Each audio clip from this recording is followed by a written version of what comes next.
Hello mga boss, so karon na ata diri sa airport kay molupad ta padulong Davao para atong atuon ang atong client nga nakapalit sa Ford F-150 Lariat nga 2022.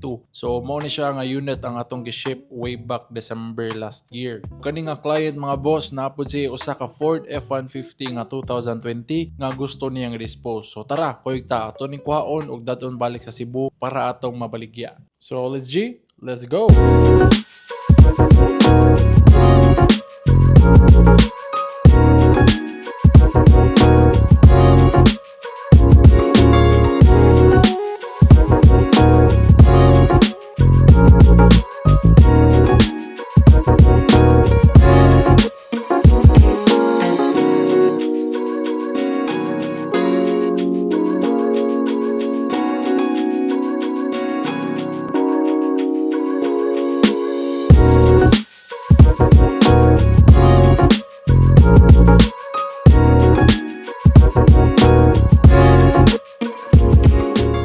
So karon naabot na kita diri sa Davao. Tuwa nang gi-check ang unit making sure nga okay ang tanan kaya ato para ba ning ibiyahe padulong sa Cagayan. So after sa pag-check, sugda na din atong biyahe padulong Cagayan. Long drive ni pero lingaw kay Ford F-150 Lariat biya ni. Taas dako nya gahi pa jud ang kaha ba. So diri mga boss gibati ninyo kog dukka ani. May gani overtake ning duha ka Hilux nga medyo sweet to sa daan. Sila kung gihimog pacer padung didto sa Bukidnon nga part.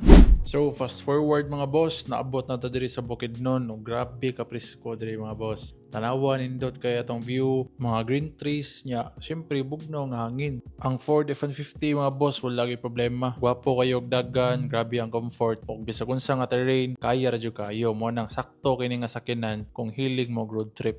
So mao to mga boss, another successful trip. Nakakuha na sad ta og Ford F-150 Lariat nga 2020 ug sunod ani ato ning i-detail i-market ug ipakita ninyo kung kinsa ang sunod nga makapanag-iya ning sakinana. So kung ganahan mo og ani nga transaction, sorry lang mo sa Lapu-Lapu Auto Sales and Trading. Kita-kits sa sunod nga adventure mga boss.